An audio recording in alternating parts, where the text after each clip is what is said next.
ભારત એક કૃષિ પ્રધાન દેશ છે। જ્યારે હાલ બદલાતા સમય સાથે કૃષિમાં પણ આધુનિકતા જરૂરી બની છે। ત્યારે વઢવાણ તાલુકાના ગુંદિયાળા ગામની પ્રાથમિક શાળામાં ધોરણ 8માં અભ્યાસ કરતા અને ખેડૂત પુત્ર કુલદીપભાઈ દેવજીભાઈ કાલિયા તથા પાર્થ બળદેવભાઈ મેમકિયા નામના બે વિદ્યાર્થીઓએ ખેતરમાં ખાતર નાખતા થતી સમસ્યા દૂર કરવા યંત્ર બનાવ્યું છે, જે ઇન્સ્પાયર એવોર્ડ માટે પસંદગી પામ્યું હતું।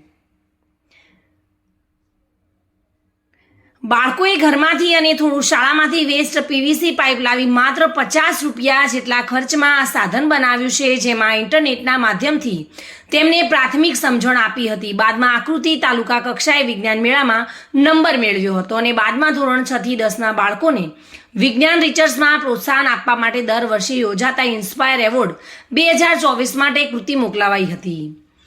દેશભરની કૃતિઓ સાથે ગુજરાતમાંથી 1109 પસંદ થઈ હતી, જેમાં આ બંને બાળકોની કૃતિ પણ પસંદગી પામતા હવે તેમને ₹10,000 સ્કોલરશિપ મળશે, જેથી તેઓ વધુ આગળ વધી શકશે। આમ શાળાનું ગૌરવ વધારવા બદલ શાળાના આચાર્ય ભરતભાઈ ઇયોરિયા સહિત શાળા પરિવારે બાળકોનું સન્માન પણ કર્યું હતું।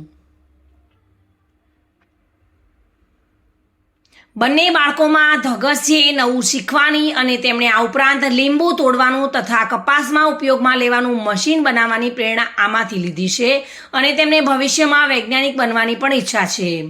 વિદ્યાર્થીઓને ખેતરમાં રાસાયણિક ખાતર નાખતા ઘણી સમસ્યાઓ આવતી, જેમ કે હાથ વડે ખાતર નાખવાથી ચામડીના રોગ થાય છે, આંખમાં બળતરા થાય છે અને જરૂર કરતાં વધારે ખાતર વપરાય તો છોડના પર્ણ વળી જાય છે, જેવી ઘણી સમસ્યાના સમાધાન માટે આ ખાતર નાખવાનું સાધન બાળકોએ તૈયાર કર્યું છે, જેમાં ખેડૂતોને સમય સાથે રાસાયણિક ખાતરની પણ બચત થાય છે।